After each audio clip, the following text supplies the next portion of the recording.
Muito bom dia, senhoras e senhores deputados. Muito bom dia. Quando acabarem a vossa conversa, nós começamos a nossa reunião, ou então começamos mesmo por cima da vossa conversa. Bom dia a todos. Vamos então começar a nossa reunião. Como sabem, esta semana é uma semana muito intensa de trabalho na Comissão. Ontem temos um dia intensíssimo com audições e reuniões. Hoje temos connosco a audição prevista no regimento, na lei quase entidades administrativas independentes, a Autoridade da Mobilidade e dos Transportes, a Sra. Presidente da AMT, a Engenheira Ana Paula Vitorino, que regressa a esta Casa agora noutra função, noutras condições. Com ela também está a Dra. Ana Miranda, Diretora do Gabinete Jurídico, Dr. Jónny Francisco, membro do Gabinete de Apoio à Presidência. É assim e, portanto, nós, como sabem, este modelo de audição está perfeitamente definido, é o normal, a grelha definida para a audição, os seus deputados já conhecem, mas vou fazer referência.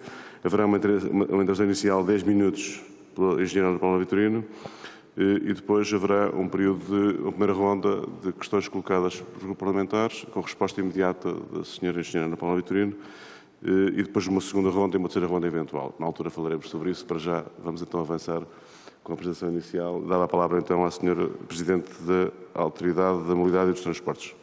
Sra. Engenheira Ana Paula Vitorino tem a palavra, faz favor. Muito obrigada, Sr. Presidente, senhoras e senhores deputados, senhores assessores. É com enorme satisfação que apresento o Plano de Atividades da AMT para 2022, o primeiro sobre a minha coordenação, através do qual pretendo acentuar os compromissos que assumi há um ano perante a Assembleia da República nesta Casa. Isto não passa? Não me estão a deixar passar os slides, mas pronto. Sim, senhor. Já passa. Os principais desafios da AMT para 2022 são aumentar a eficiência, a eficácia e a transparência da sua atuação, promover a abertura à sociedade, cidadãos e empresas, potenciar a literacia sobre mobilidade, promovendo parcerias e ligações com universidades e centros de investigação a nível nacional e internacional, contribuir para o desenho de políticas públicas, incluindo a elaboração de estudos estratégicos, sobretudo os que assumem a interconexão das transições ambiental, energética e digital com os mercados da mobilidade, incrementar a supervisão do funcionamento dos mercados regulados e promover a digitalização da AMT com ganhos de produtividade e criando valor e melhorando a qualidade da relação entre o Estado e os cidadãos e as empresas. Em 2021, a AMT iniciou uma reflexão e debate internos que resultaram numa reestruturação profunda concluída no início deste ano com a aprovação do novo Regulamento da Estrutura Orgânica. Esta reestruturação visou principalmente a criação de mais eficiência e eficácia na atuação da AMT. Em termos orgânicos, passou-se de uma segmentação excessiva de funções e de uma pirâmide invertida para uma orgânica focada nas suas áreas core, regulação e supervisão, potenciando a partilha de recursos humanos. Os rácios mais significativos no balanço da reestruturação, no universo atualmente de 51 trabalhadores, são os seguintes. Passámos de 23 para 6 unidades orgânicas, de 2,2 para uma média de 8,8 trabalhadores por unidade orgânica e de 2,5 para 13 trabalhadores por dirigente. Isto diz bem sobre a necessidade que havia desta reestruturação. Para além do exercício da mudança organizacional, lançámos as bases da abertura à sociedade e à internacionalização da AMT, através da realização da primeira conferência de um novo ciclo sobre o tema Regulação e Mobilidade que Futuro, que continuamos este ano, e do início da cooperação efetiva com a Academia e com entidades congêneres da CPLP. Não posso deixar de destacar algumas outras atividades realizadas em 2021, final de 2021 e 2022. Uma delas é o acompanhamento sistemático do processo de contratualização de serviços públicos de transporte de passageiros, que está em curso em todo o país, através da emissão de pareceres prévios vinculativos. Foram já adjudicados novos contratos de serviço público de âmbito regional e encontram-se em curso ou em reavaliação 15 procedimentos de contratação. Por outro lado, também é de referir o controle das compensações financeiras atribuídas aos operadores que asseguram serviços de transporte essenciais, redefinidos pelas autoridades de transporte no contexto da pandemia. Relativamente a 2020, constataram situações de sobrecompensação de operadores, cujos montantes estão a ser devolvidos ou serão objeto de acerto em pagamentos subsequentes. Neste momento estamos a fazer a avaliação de 2021. Quanto ao mercado dos serviços ferroviários, estamos a recuperar o atraso na validação anual dos diretórios de rede, que regula o acesso, utilização e tarifação da infraestrutura ferroviária. No que se refere ao acesso ao segmento liberalizado do mercado de serviços de transportes ferroviário de passageiros, as regras europeias e nacionais exigem que o regulador realize um teste de equilíbrio económico, se para tal for solicitado. Face ao pedido de acesso à rede pelo operador de serviços de transporte ferroviário de passageiros BRail e tendo em conta o pedido de realização do teste pela CP, foi iniciada a avaliação dos impactos no contrato de serviço público desta empresa, estimando-se para breve a emissão da decisão por parte da AMT, uma vez que já todos os intervenientes se pronunciaram neste sentido. Em matéria tarifária, no transporte público de passageiros, a atualização tarifária está indexada ao índice de inflação, através de um instrumento regulamentar, uma portaria de Governo, que estabelece a denominada TAT, Taxa de Aumento Tarifário, para cada ano, com base nesse índice, tendo sido 0,57 para este ano. Procedeu-se ainda à análise dos regulamentos das tarifas das administrações portuárias. Quanto ao mercado portuário, é importante referir que a AMT dispõe de dados que lhe permitem a sua monitorização em todos os portos nacionais e para todos os segmentos de carga, quer nos tráfegos internos, quer no comércio internacional e intra- e extracomunitário, aferindo a competitividade do sistema portuário nacional. São produzidos, aliás, relatórios mensais relativamente a esta movimentação, que estão todos no site da AMT.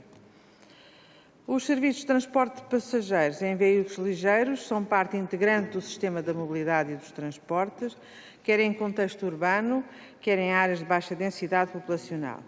Os serviços de táxi são serviços de transporte público e os serviços de TVDE são serviços comerciais e os seus regimes jurídicos devem ser equilibrados através de regras de concorrência justas e equitativas. No mercado dos TVDE, a atuação da AMT tem sido inequívoca. Face aos modelos tarifários baseados em algoritmos de plataformas eletrónicas, a AMT convocou um conjunto significativo de operadores de TVDE e de motoristas para prestação de esclarecimentos. A principal questão atualmente é que os operadores de plataforma forçariam os parceiros a praticar tarifas abaixo do preço de produção.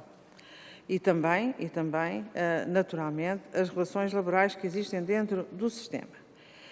A AMT deu nota de indícios de práticas anticoncorrenciais à Autoridade da Concorrência, apresentou uma exposição à Autoridade Tributária e, por outro lado, a AMT apresentou o seu parecer sobre o relatório do IMT, com a apresentação das suas conclusões sobre o setor, bem como de propostas legislativas. Também este parecer está no site da AMT. No mercado dos táxis, a AMT participou no grupo de trabalho para a modernização do setor do táxi. Nas áreas da sua competência, a AMT apresentou igualmente propostas concretas de alteração legislativa, salientando a promoção efetiva da descentralização com o reforço de competências das autoridades de transporte locais, permitindo criar contingentes intermunicipais, bem como a digitalização e a modernização dos serviços, regulamentando plataformas digitais de táxis e os respectivos contratos. No futuro regime, se aprovado, a AMT irá estabelecer regras e princípios gerais tarifários cuja aplicação compete às autoridades de transportes locais. Isto inclui a possibilidade de integrar os serviços de táxi em pacotes de serviço de transporte público de passageiros, como, por exemplo, nos passes intermodais. Ainda no domínio dos transportes, foi também realizada uma avaliação dos mercados dos serviços de transporte expresso e de interface e terminais, tendo sido igualmente apresentadas propostas de ajustamento legislativo, designadamente para garantir o acesso equitativo àquelas infraestruturas. Em 2022, prosseguiu a implementação da infraestrutura tecnológica do Observatório da AMT, que já está concluída em matéria de infraestrutura, com o objetivo de ter uma plataforma que permita promover o conhecimento dos mercados da mobilidade, apoiar as funções da AMT de regulação e de supervisão, contribuir para o aumento da literacia sobre estes mercados e para a disponibilização de informação para investigação e análise. A criação da plataforma foi objeto de cofinanciamento de fundos europeus em 57% do total de €1 milhão. Trata-se de uma plataforma integradora dos dados recolhidos junto dos agentes económicos regulados e de outras entidades públicas, baseada num sistema de Business Intelligence que inclui milhões de dados para 2.900 indicadores relativos a 9.500 entidades. Estima-se que a sua disponibilização ao público, para nós internamente já está disponível, mas a sua disponibilização ao público em geral aconteça muito em breve. Para 2022, gostaria ainda de destacar a consolidação da estrutura orgânica, o reforço da capacitação técnica e a digitalização dos processos da AMT, que na primeira estão em curso concursos públicos para a admissão de novos quadros e que numa primeira tranche, depois teremos mais concursos até ao final do ano. A revisão do modelo de financiamento da AMT, no sentido de reforçar a sua independência de gestão. A realização de conferências em Lisboa e no Porto sobre os transportes metropolitanos e os desafios da digitalização e da descarbonização, para que Vossas Excelências estão todos convidados. Serão dia 14 e 15, 14 em Lisboa, 14 no Porto e 15 em Lisboa. E ainda de uma conferência sobre transição energética em Matosinhos, em novembro. Também temos o lançamento do Prémio AMT para incentivo da investigação. Eu peço a compreensão do Sr. Presidente para demorar mais um minutinho, ou dois. Salientam-se ainda outras atividades para 2022, como prosseguir o controle das compensações financeiras atribuídas a serviços essenciais, reforçar a atividade de supervisão, designadamente através do acompanhamento da execução de contratos e aferição da efetiva resolução de reclamações de cidadãos por parte dos agentes económicos. Vou passar vários slides agora, precisamente para conseguir ser mais rápida. Pretendemos contribuir para a concepção de aplicações de políticas públicas mais inclusivas e sustentáveis. Para tal, estamos a desenvolver estudos, entre os quais gostaria de destacar o aprofundamento das obrigações de serviço público verdes. As obrigações de serviço público são regidas por um regulamento europeu que tem algum déficit de aplicação em Portugal e na maioria dos países europeus, uma vez que existem circunstâncias em que podem não ser aplicadas, mas nós gostaríamos de desenhar OSPs mais ecológicas, mais inclusivas e sustentáveis, que promovam efetivamente a descarbonização do setor dos transportes e a inclusão na mobilidade. Também conceber novas frotas, novas fontes de energia e combustíveis mais limpos que exijam investimento adicional. É por isso necessário voltar a identificar as possíveis fontes de financiamento para as novas OSP mais exigentes, sem esquecer a necessidade de promover a acessibilidade, a inclusão e a cobertura territorial. Por isso também preconizamos uma nova geração de contratos de serviços de transporte público de passageiros, possa oferecer verdadeiros modelos de colaboração entre autoridades e operadores, promovendo a justa repartição dos esforços. Sr. Presidente, senhoras e senhores deputados, muito mais haveria para dizer, mas fico naturalmente à disposição e teremos muito tempo, com certeza, para os senhores deputados para colocarem as vossas questões e eu para responder, porque a grelha é bastante generosa nesse sentido. Muito obrigada. Muito obrigado, Sra. Engenheira Ana Paula Vitorino, Presidente da Autoridade de Mobilidade dos Transportes. Apresentado que está o plano de atividades, teremos agora, como disse muito bem, haverá aqui uma grelha não generosa, mas capaz de suscitar o debate necessário e o escrutínio que este Parlamento sempre faz e colocar as questões que deve colocar. A palavra ao maior partido da oposição, é assim que acontece nesta comissão. O Sr. Deputado Jorge Mendes tem 7 minutos para colocar as questões que considera necessárias.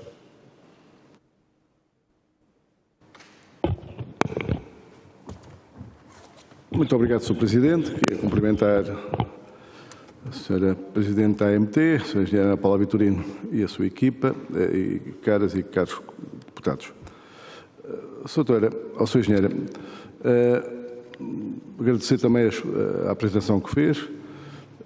Creio que será disponibilizada esse resumo. Sim, será disponibilizada, com certeza que sim. E permita-me referir da documentação que recebemos, do plano de atividades e do relatório de atividades de gestão e contas de 2021, um dos aspectos mais significativos, aliás, pelo qual iniciou a sua apresentação, foi a reestruturação da AMT. A Sra.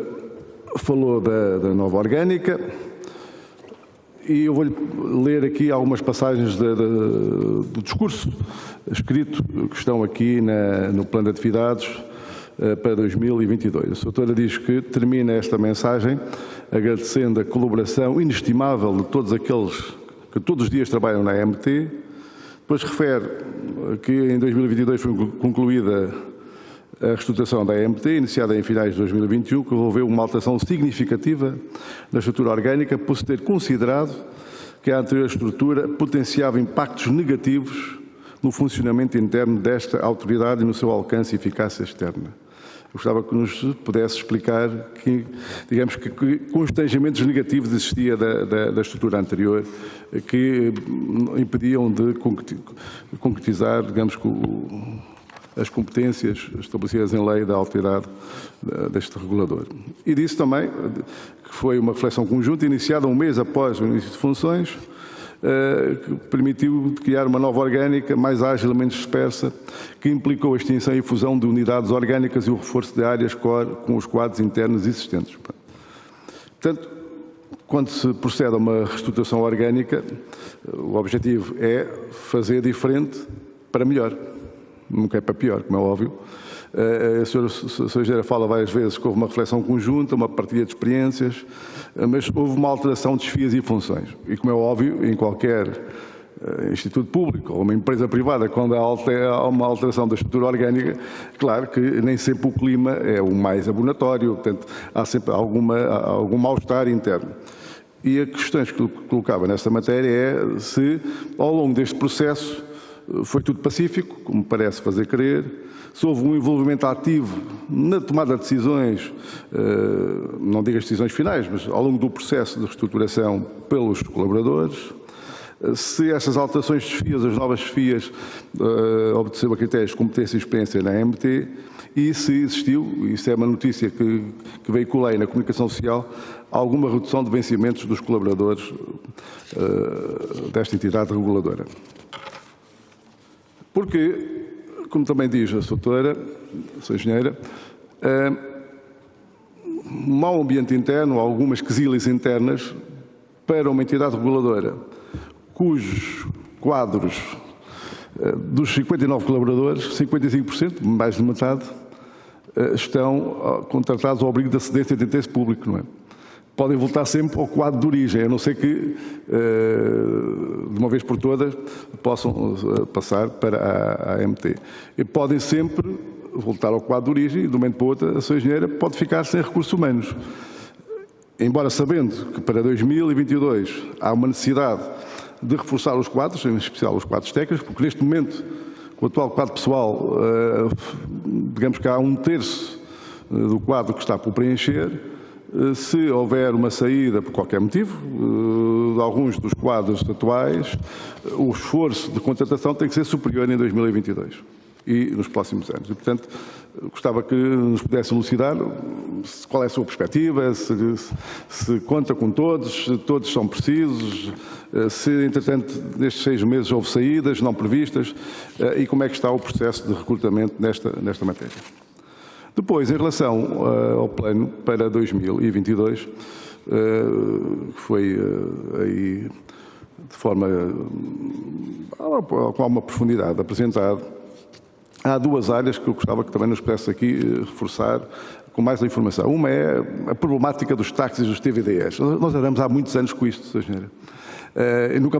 Eu sei que o mundo é volátil e é dinâmico, mas andamos sempre a querer chegar ao fim do problema, resolver o problema de vez, mas parece que nunca se resolve. Portanto, sempre se regula, sempre que se tenta melhorar, parece que fica sempre um rabo de fora e este conflito está permanentemente latente, se não é por uma coisa é por outra. Portanto, concretamente nesta matéria, o que é que está previsto? E em relação ao Observatório dos Mercados da Mobilidade e Transportes, AMT, este Observatório é muito mais que um sistema informático, é muito mais que uma plataforma, penso eu. É um observatório, vai ter, não é interno ao serviço, não é externalizado, penso eu. E, portanto, se é só uma plataforma, portanto, é uma questão de digitalização e compilação de dados. Se é um órgão de consulta e apoio, estamos a falar muito um observatório em si, não uma mera plataforma, penso eu. E depois, em relação à ação de 2021, a doutora referiu que está um extenso rol de trabalhos realizados, mas nós, se calhar até uma boa causa, na comunicação social não temos muita noção do trabalho, do papel ativo desta entidade reguladora no setor. A não ser quando existem problemas com maior visibilidade. Mas nós constatamos que há uma série de processos instaurados, quer a operadores, a maior parte dos casos, fico contente por saber que é por alguns problemas com o livro de reclamações, já temos alguns problemas com os livros de reclamações, e no caso dos utentes ao serviço ferroviário, é por má conduta dos utilizadores, má educação, digamos assim. Mas, quando vamos às coimas, apesar de inicialmente a intenção era de ter coimas assertivas, no final dos recursos, os valores anuais não são muito significativos. Finalmente, para concluir, Sr. Presidente, um dos problemas complicados que tem, de certeza, na autoridade, tem a ver com as autoridades locais, com as CIMs, e há muita dificuldade de continuar a existir, de avançar com os concursos para as concessões de transportes públicos, que se tem agravado no atual contexto com o aumento do preço dos combustíveis. Eu termino já, Sr. Presidente. Eu gostava de saber, neste momento, qual é o ponto de situação que faz em relação ao processo que está em curso da maior parte das CIMs e a grande dificuldade que continua a existir para avançarem com os respectivos concursos para o fornecimento de transportes, da rede de transportes públicos nos territórios de baixa densidade. Muito obrigado, Sr. Deputado Jorge Mendes. A palavra à Sra. Engenheira Ana Paula Vitorino, Presidente da Autoridade de Mobilidade e Transportes, para responder, se assim entender, nos temos em que entender. Tem 7 minutos para responder. Muito obrigada, Sr. Presidente. Só tenho 7 minutos, não é? Muito obrigada pelas suas questões, Sr. Deputado. Relativamente à reestruturação. Bom, de facto, nós tínhamos 23 unidades orgânicas para 51 pessoas, o que dava uma média de 2 pessoas por 2, qualquer coisa, pessoas por unidade orgânica. Aliás, tínhamos outros tantos dirigentes que, na maioria das circunstâncias, se dirigiam a si mesmo. E só apenas em 50%, para além de se dirigirem as suas próprias atividades, dirigindo mais uma pessoa. E só isso diz bem sobre... É impossível gerir uma organização com tão poucos meios. Temos um quadro previsto de quase 100 pessoas, 99, mas o que é facto é que só temos ainda 51. Portanto, é necessário juntar as unidades orgânicas para poder robustecer o trabalho que é desenvolvido dentro de cada uma delas, porque senão temos competências espartilhadas e com uma pessoa para lidar com elas, e isso seria muito complicado. Portanto, de facto, os grandes constrangimentos eram exatamente isso, é que nós tínhamos unidades orgânicas em que não havia quadro pessoal, em que não tinham pessoas para trabalhar. E, portanto, eu estou-me a lembrar concretamente de uma que supostamente tinha a regulamentação interna e externa, em que no ano passado não houve produção de nenhum trabalho, porque era uma pessoa e essa pessoa às vezes até era chamada a participar noutras coisas e, portanto, não tinha trabalho. Ao fazermos isto, nós temos um enfoque especial, passámos de 23 para 6 unidades orgânicas, que temos, em algumas delas, dentro de algumas delas, existem coordenadores de área, que não quer dizer que as pessoas continuem a ser lideradas. Mas, efetivamente, nós temos um enfoque maior na área da regulação e na área da supervisão, que são as nossas áreas core. As nossas áreas core são regulação e supervisão. E agora já ficámos com equipes minimamente robustecidas nestas duas áreas. Relativamente às chefias, senhor deputado, não existe uma única chefia nova. Houve alguns que deixaram de ser dirigentes, porque se há menos unidades orgânicas, há menos dirigentes. Mas relativamente às pessoas que hoje são dirigentes, interinos, porque temos que abrir concurso para esses lugares, são as pessoas que já lá estavam. Aqui a doutora Ana Miranda, que está aqui ao meu lado, a doutora já é diretora do Gabinete Jurídico, antes tinha outro nome, que era Gabinete de Apoio Jurídico, agora é Gabinete Jurídico, há 4 anos. E todos os outros diretores eram ou diretores ou chefes de divisão. Portanto, não há um único novo nessa área.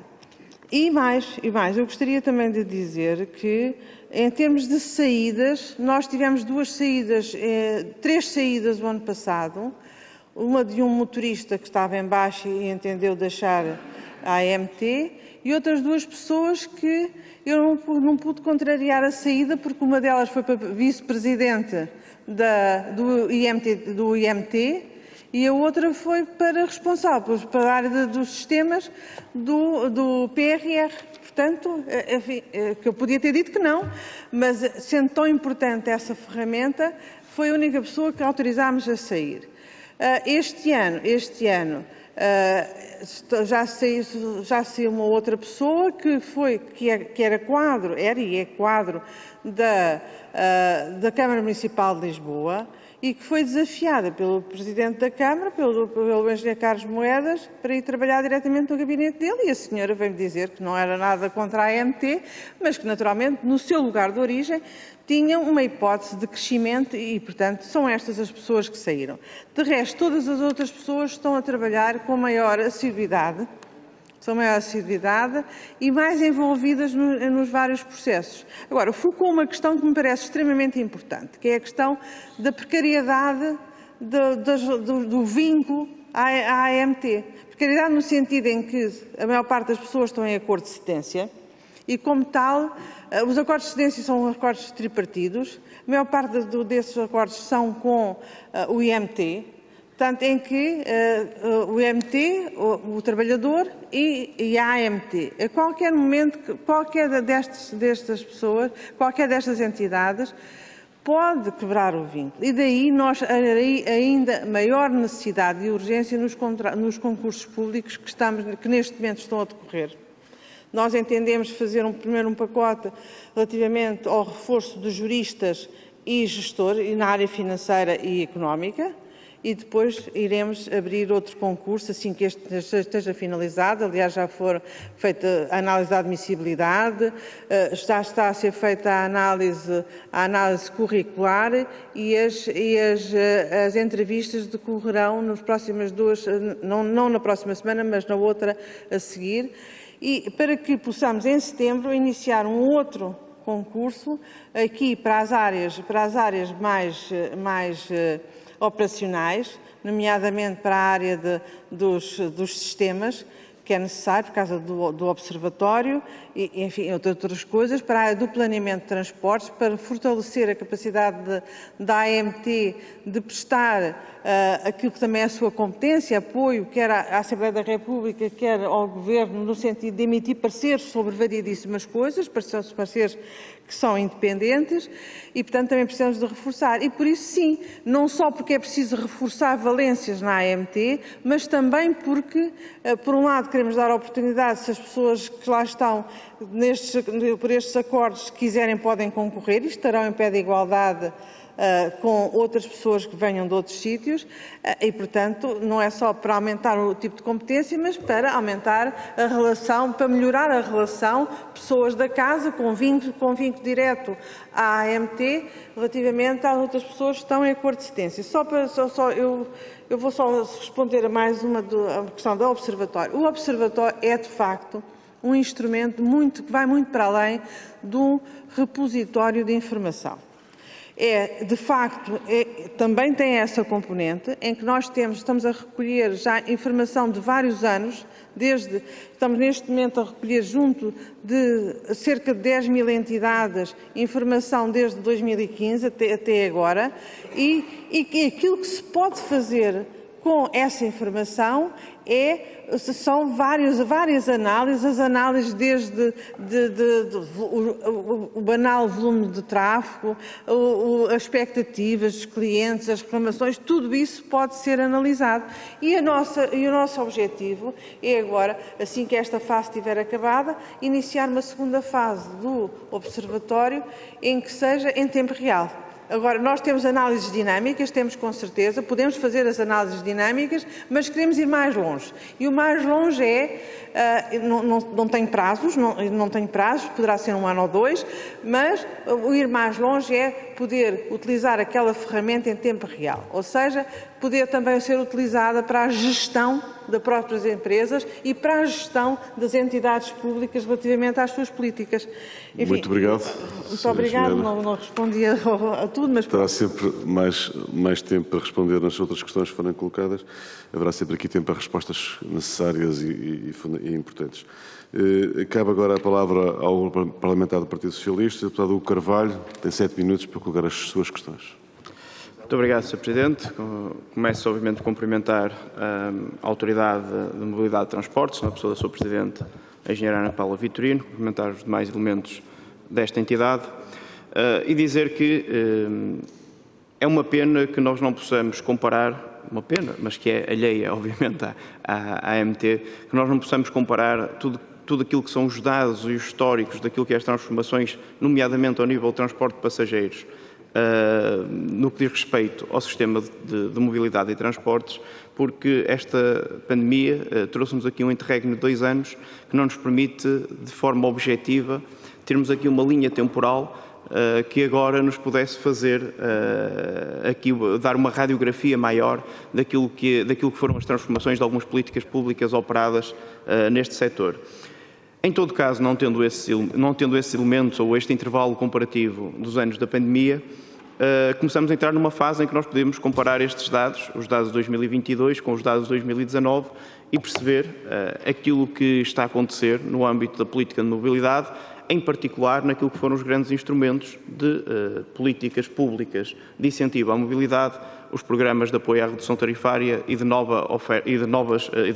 apoio à criação de novas linhas em zonas mais carenciadas. E, portanto, a primeira pergunta que eu gostaria de deixar, porque isso não é totalmente claro no plano de atividades e no relatório, é se a AMT está a acompanhar devidamente este tema, o tema da oferta e da procura do transporte de passageiros no nosso país e, em particular, se pode ser quantificável ou mensurável o impacto destas importantes políticas públicas na mobilidade dos nossos cidadãos. E isto entroncaria na segunda parte das questões que gostaria de colocar. Eu fiquei, confesso, muito satisfeito ao ver o relatório e também nesta apresentação a ser dado o enfoque à nova abordagem orgânica da AMT. Porque quando nós iniciamos um novo ciclo, é sempre importante que se olhe para a orgânica, para os objetivos, para a estratégia e que se possa, de certa forma, adaptar àquilo que é o trabalho que queremos desenvolver. E, portanto, eu fiquei muito satisfeito por ver que este relatório, ao contrário de muitos anteriores, deixou de ter um copy-paste sucessivo e passou a ter algo substancialmente diferente, em particular a orgânica com que é apresentado para concretizar esta mesma missão. E foram definidas 3 prioridades estratégicas que eu aproveito, enfim, já lá iremos questionar cada uma delas, mas aproveito por, independentemente de poder achar que uma ou outra opção poderia ser diferente, aproveito para saudar a forma como é claro para nós aquilo que são as prioridades estratégicas identificadas e as ações para concretizar essas prioridades estratégicas. E para quem está aqui deste lado a fazer este trabalho, quer de fiscalização e de análise dos documentos que são produzidos, é para nós também muito mais prático quando assim é. Eu gostaria, entroncando com aquela que foi a minha primeira pergunta, de questionar, foram escolhidas 3 prioridades estratégicas: promover a melhoria do enquadramento da oferta nos mercados regulados, dinamizar a literacia da mobilidade e dos transportes, dinamizar a cooperação com entidades europeias e internacionais. Eu gostaria de questionar se não seria interessante, no período pós-pandemia, ter colocado um objetivo estratégico, ou pelo menos um objetivo prioritário, de avaliação dos impactos da pandemia no setor dos transportes, questionar o porquê disso não ter acontecido, parece-nos a nós que é relevante. Enfim, não estando nos 3 prioridades estratégicas, não quer dizer que não esteja nas prioridades da AMT, mas nós parece-nos relevante que possa haver esse enquadramento. Gostaria também de, à semelhança daquilo que foram os apoios públicos ou política pública de transportes à redução tarifária, existiram no passado recente algumas outras alterações que têm impactos muito significativos naquilo que é a rede de transportes que é criada no nosso território. E, em particular, uma grande evolução, um novo regime para a contratualização do serviço público, a passagem do ajuste direto para um concurso público muito mais fiscalizado, controlado, em que se pode respeitar um conjunto de requisitos destes mesmos concursos públicos. Numa dos planos estratégicos, nos objetivos estratégicos, nos objetivos operacionais, é apresentado promover as alterações legislativas que conduzam à eliminação de barreiras à entrada de novos operadores nos mercados e ao aperfeiçoamento dos regimes jurídicos. Bom, estando totalmente em acordo com o que é aqui proposto, com este objetivo operacional, eu gostaria de questionar e também aqui de perceber a opinião da AMT sobre um aspecto específico da contratualização destes concursos de transporte no que diz respeito aos vínculos laborais dos trabalhadores nos operadores existentes. Aquilo que nós verificamos em muitos dos concursos que foram sendo colocados, e obviamente numa primeira experiência por vezes as coisas não correm totalmente bem, é que nem em todos os casos foi salvaguardado os direitos dos trabalhadores que estavam nas concessões anteriores. De forma, enfim, mais abusiva ou não, depois isso aí não nos compete a nós avaliar. Não foi entendido, em muitos casos, que houvesse uma transmissão de estabelecimento e, não havendo, as novas empresas estavam em condições de contratar, de fazer propostas e depois de contratar trabalhadores com vínculos laborais, quer mais precários, quer com piores salários. Mais precários do ponto de vista do seu vínculo de trabalho e mais baratos. Ora, se nós de um período específico de tempo temos obrigatoriedade de fazer novos contratos de concessão de serviços de transportes, e bem, a verdade é que de que forma é que este sistema pode ser também perverso, porque quem irá concorrer pelo custo, e se esse mesmo custo não pode levar a que os novos operadores tenham sucessivamente a tentação de fazer uma baixa salarial para competir por essa via. E, portanto, de que forma é que podemos trabalhar também essas questões? Enfim, tinha aqui outras... gostaria, porque há aqui um ponto que me parece muito interessante do plano de atividades e gostaria, se fosse oportuno, de poder ter mais esclarecimento sobre eles. As obrigações de serviços públicos verdes, de transporte. Parece-me interessante perceber qual o ponto de situação sobre essa matéria. E aproveitaria os últimos segundos com uma pequena tolerância, Sr. Presidente, penitenciando-me por isso, relativamente àquilo que são as reclamações. Em primeiro lugar, dar uma nota positiva. Mais de metade das reclamações já não são feitas em livro vermelho, mas por meio digital, e essa transformação do passado foi uma transformação muito importante. Mas dizer que no setor rodoviário de transportes de passageiros aparece relativamente isto são os dados do primeiro semestre de 2021, que são os últimos dados disponíveis da AMT, aparece uma nova preocupação que não aparecia nas queixas anteriores, que se prende com os títulos de transporte.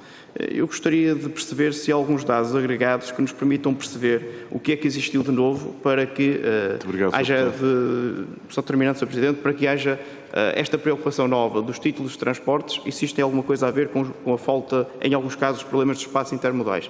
Só terminando, Sr. Presidente, uma outra reclamação e termino apenas deixando uma nota que nas queixas do Rentacar, que é uma outra atividade que é tutelada pela AMT, o principal fator de reclamação sucessivo e o mais expressivo é mesmo os contratos abusivos e perceber se isto tem dado origem a alguns processos de contraordenação por parte da AMT. Fica já claro, Sr. Deputado. Muito obrigado.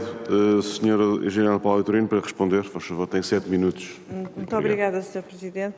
Muito obrigada, Sr. Deputado, pelas questões que colocou, que demoraria 1 hora a respondê-las, para responder de uma forma capaz, no mínimo 1 hora. Bom, mas vamos tentando acompanhar as questões colocadas. Bom, relativamente ao acompanhamento da AMT das concessões pela AMT, a AMT acompanha todas as concessões de serviço público, as concessões, ou seja, há serviços que, como sabe, estão liberalizados, não são objeto de concessão e, portanto, aí não temos a parte da regulação.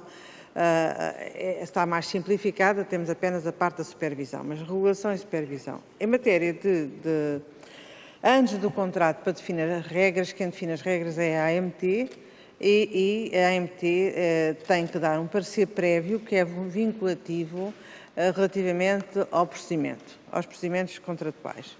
E por isso, todas as concessões de serviço público que foram feitas nos últimos anos, desde a criação da AMT, têm o parecer prévio vinculativo por parte da AMT, que naturalmente, a nível da supervisão, acompanha desde logo 2 questões. Por um lado, se estão a ser ou não executadas todas as obrigações de serviço público e todo aquilo que está estão contratualmente obrigados, mas também se foram, se não foram, antes disso, se não foram internalizadas as recomendações que a AMT fez no âmbito dos seus pareceres prévios vinculativos. Portanto, nessa questão, naturalmente que acompanha. Agora, deixe-me dizer também, Sr. Deputado, que o facto da pandemia, que teve o seu efeito sobre a procura e sobre todos nós, sobre a sociedade e sobre a economia, devo dizer-lhe que não parou o processo de contratualização. Introduziu percalços significativos no processo de contratualização. Tem a ver muitos concursos terem ficado desertos, ou seja, face à expectativa de uma situação em que a procura ou não existia ou tinha baixado substancialmente, muitos concursos não tiveram empresas interessadas em executar. Agora, estão novamente a recuperar essas matérias. E já existem, aliás, estava aí num slide num dos slides que apresentei, estavam aqui, que me parece pronto, não está, em que existem mais de 15 contratos neste momento em curso e que alguns já vêm de trás e, portanto, estamos a recuperar todo o aspecto contratual. Agora, quando eu há pouco disse que estávamos a apostar nas obrigações de serviço público verdes, tem a ver naturalmente com os futuros contratos, mas não afetam ainda estes, porque estes são de acordo com o regulamento europeu que está em vigor. E, portanto, não vamos já ter agora. Na geração seguinte dos contratos de serviço público, aí sim nós esperamos que já existam mais obrigações. Aliás, eu devo dizer, se nós neste momento, aplicássemos todas as obrigações de serviço público que estão previstas no regulamento, nós, quando eu digo nós europeus, nós, Portugal, nós, os outros países da União Europeia, aplicássemos todas essas obrigações do ponto de vista da inclusão, do ponto de vista da cobertura do territorial, do ponto de vista de todos esses pontos de vista, já seria uma melhoria substancial. O que nós pretendemos introduzir é outras exigências de natureza ligadas com a digitalização, com a descarbonização, ou seja, e também medidas de política que apoiem essas obrigações de serviço público, como seja na gestão do território, na gestão urbana, que potencie mais a utilização dos transportes públicos, porque por muito que melhoremos as frotas, por muito que melhoremos toda a parte ecológica e ambiental do serviço público e dos automóveis e das viaturas particulares, só efetivamente se tivermos maior utilização de transportes públicos e uma forte diminuição de transporte individual, é que poderemos, de facto, atingir os objetivos que nos propomos nós, Europa, nós, mundo, até 2030 e até 2050. 2030 e 2050. Bom, relativamente à questão do período da pandemia, tivemos um decreto-lei, 14C de 2020, que permitiu compensações aos operadores de transporte resultantes da diminuição da procura, enfim, derivada, consequência da pandemia. E aí também a AMT ficou incumbida de avaliar essas compensações para que verificasse se não houve ou subcompensações ou sobrecompensações. De facto, da avaliação de 2020, que já foi concluída, houve uma sobrecompensação de quase 600 mil euros, 566 mil euros, que os operadores, neste momento, há 2 em recurso, mas que vão ter que devolver ou que fazer encontros de contas noutras compensações possam ter. E também estamos a fazer agora para 2021, porque só agora é que começamos a ter a informação toda que é necessária para o fazer. Portanto, também nesse aspecto, houve um impacto forte em termos da procura de transporte público, houve um impacto também forte, ainda que não 100% correspondente, na diminuição da oferta do serviço público, mas em termos da operacionalização manteve-se um serviço público e manteve-se a sustentabilidade financeira desse serviço, sob pena de não podermos ter o transporte, e os transportes, como sabem, é um direito constitucional que se tem. Queira concluir, Sr. Engenheiro. Relativamente à salvaguarda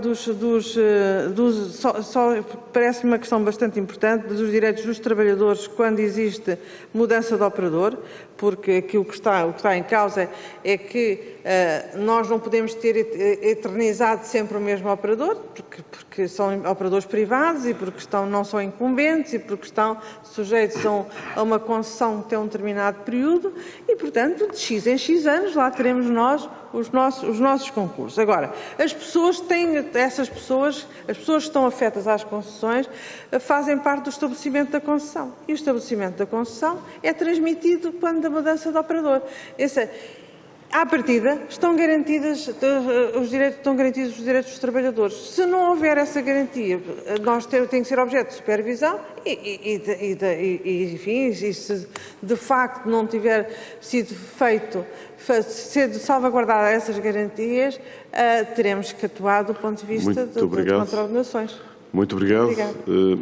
A palavra agora ao Partido Chega. O Sr. Deputado Pedro Frazão tem 6 minutos para colocar as suas questões. Muito obrigado, Sr. Presidente.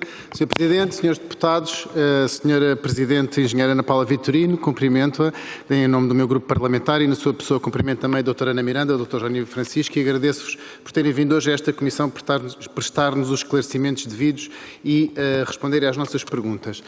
Sra. Presidente, são competências também da AMT a proteção dos direitos e interesses dos consumidores e a promoção e a defesa da concorrência. E eu penso que hoje que estamos aqui temos também que falar nas pessoas, nos cidadãos, nos consumidores, aquelas pessoas que usufruem de facto dos transportes terrestres, que precisam desses transportes para ir trabalhar, para usufruir do território e para fazer andar para a frente a nossa economia.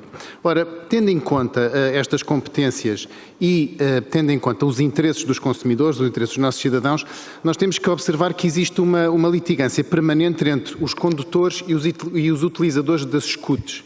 E este modelo, que está associado ao pagamento de vias portajadas, tem prazos para aceder ao pagamento destas vias por quem não possui o dístico de via verde, que é anomaly disforme, não se sabendo exatamente quando é que o sistema disponibiliza a possibilidade de pagamento. E quando isso acontece, facilmente uma portagem de 50 cêntimos se transforma num pagamento superior a 80 euros. Existem inúmeros casos neste país de pessoas que, até muitas delas info-excluídas, que não percebem as notificações, que muitas vezes não recebem ou se extraviam no correio e muitas vezes vêem-se abraços com dívidas que não podem comportar. E, portanto, eu gostava de saber de que forma é que a AMT já empreendeu para defender os interesses destes consumidores que não podemos obviar.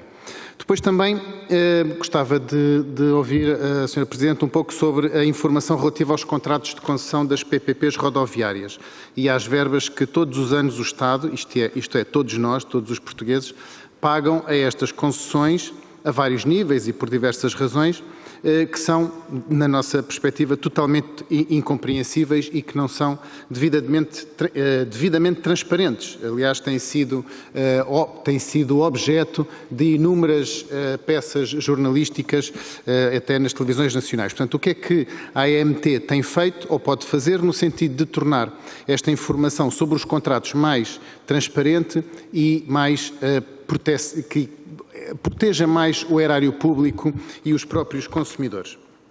Outra questão que gostaria de deixar muito concreta é, de facto, saber se as áreas de serviço das autoestradas pagam ou não pagam IMI, ou se isto está dependente de cada Câmara Territorial ou se está dependente das concessionárias e se considera também aceitável os preços praticados nas áreas de serviço das autoestradas em Portugal, nomeadamente dos preços dos combustíveis, se está em articulação com a Autoridade da Concorrência ou não, para saber o que é que se passa com os preços dos combustíveis nas autoestradas em Portugal. Todos nós usamos as autoestradas e basta passar por qualquer portal de informativo de preços para saber que há uma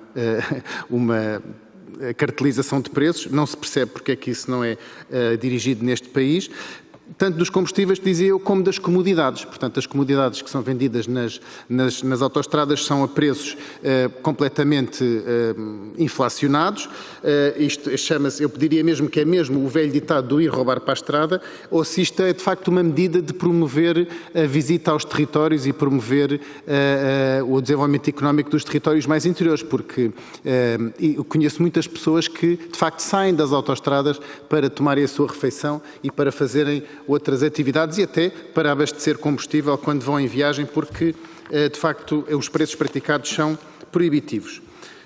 Na segunda parte desta minha primeira intervenção, Sra. Presidente, eu gostava de falar um pouco mais sobre a organização interna da AMT e vou começar pela conhecida baixa salarial do corte de 30% que foi feito nos dirigentes das entidades reguladoras e que foi noticiado que foi aplicado também, ou pelo menos foi noticiado nas notícias, eu gostava de saber se isto corresponde à verdade, que essa redução de 30% foi aplicado aos funcionários da AMT e se foi, porquê?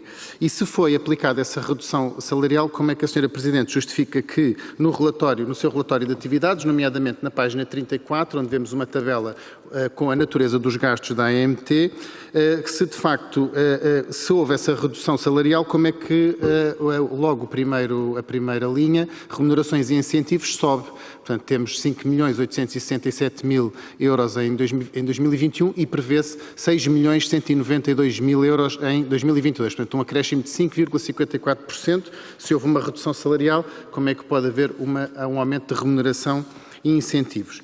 Depois, para terminar, mesmo utilizando o fim do seu tempo, por dever de lealdade e frontalidade com a Sra. Presidente e com o Grupo Parlamentar do Chega tem para com todas as entidades públicas neste país, tenho que falar-lhe numa denúncia anónima que recebemos no nosso Grupo Parlamentar, que fala em bullying e em concursos a decorrer que estão feitos de forma parcial e com cadernos de encargos à medida de determinadas pessoas que querem entrar ou que querem ser metidas na AMT, e que, de facto, que existem alguns funcionários que já se demitiram ou estão em baixa psiquiátrica. A Sra. Presidente já referiu que só 4 pessoas saíram e que outras terão saído porque perderam o seu veículo e voltaram às suas entidades de origem, digamos assim. Portanto, nós recebemos esta denúncia que fala em clima de perseguição, redução de vencimentos despropositados, bullying laboral, maus tratos verbais, pressão psicológica que levou alguns funcionários a demitirem-se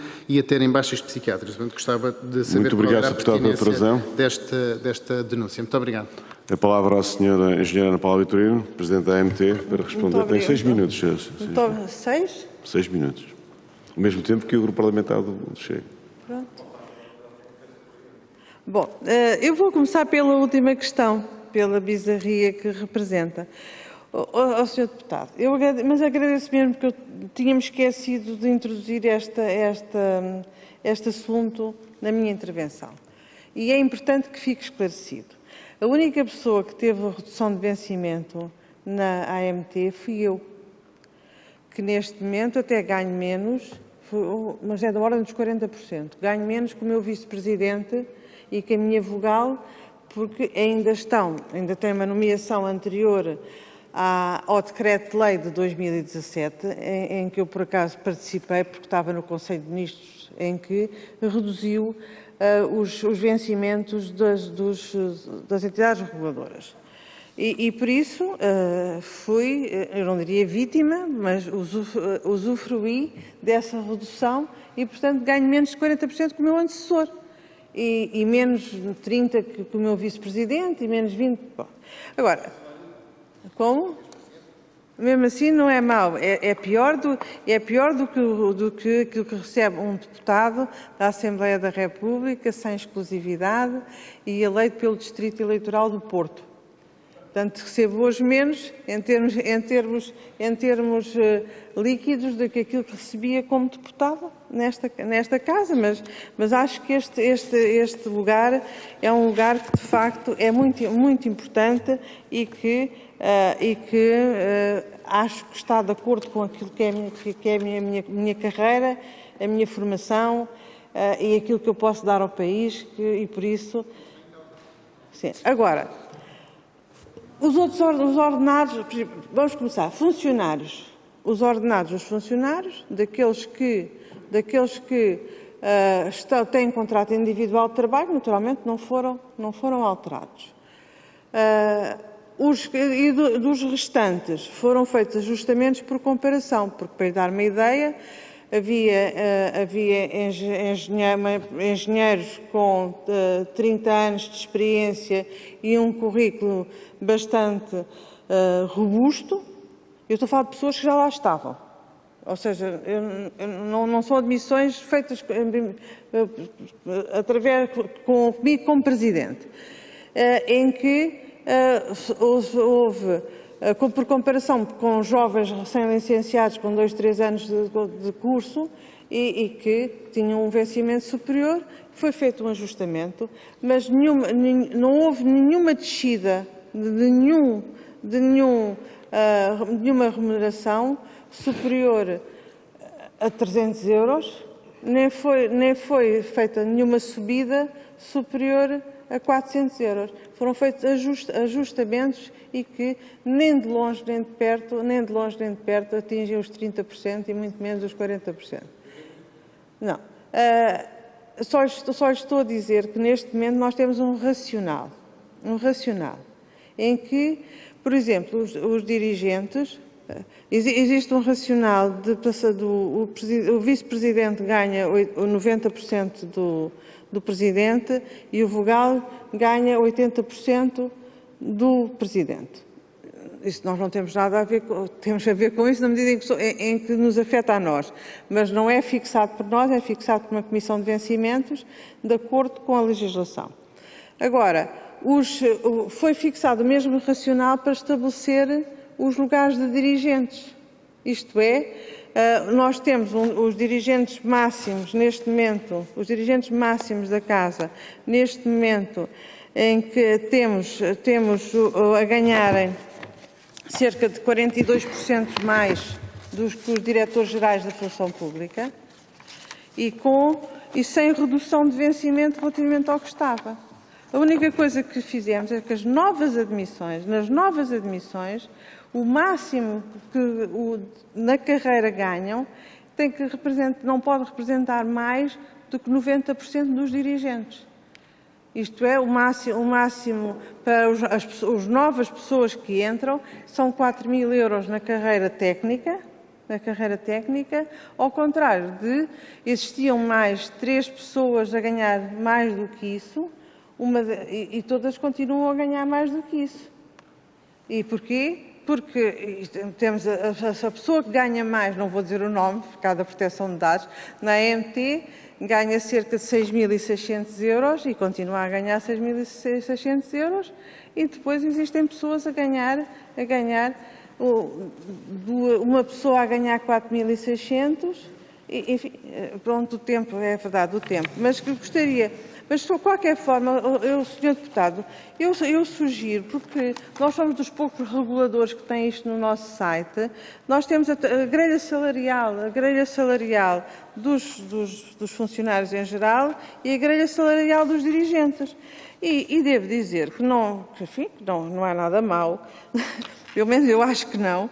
Nós temos o dirigente de nível máximo ganha cerca de 6.400 euros e o chefe de divisão de nível mais baixo ganha 4.500 euros.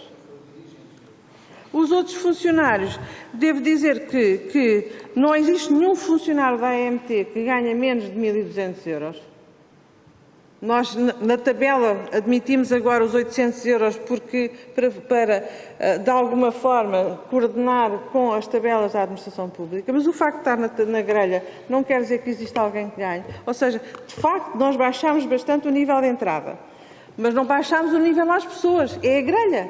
Imagino que alguém, que se nós fizéssemos um concurso para um funcionário administrativo, enfim, para as limpezas, coisa que valha, em vez de ser 1.800 euros a entrada que estava suposto antes, entrará com 800 euros. Mas não baixámos os salários às pessoas, baixámos a grelha. Portanto, são coisas diferentes. Agora, relativamente às entradas fabulosas que entraram, não entraram. E às saídas dramáticas que saíram, não houve. Portanto, muito obrigado. Foi muito bom porque assim, eu tinha saído uma notícia a dizer que eu estava a pôr lá os meus amigos, graças a Deus que eu, onde chego, faço amizades. E, portanto, as pessoas que lá estão, a maioria delas, tenho uma relação de amizade com elas. Pelo menos de excelente relacionamento tenho. Mas não os conhecia antes. São agora que eu vou. Senhora Presidente da AMT, muito obrigado pelas suas respostas. Senhora Deputada Paula Santos, em nome do PCP, tem a palavra para 5 minutos, faz favor.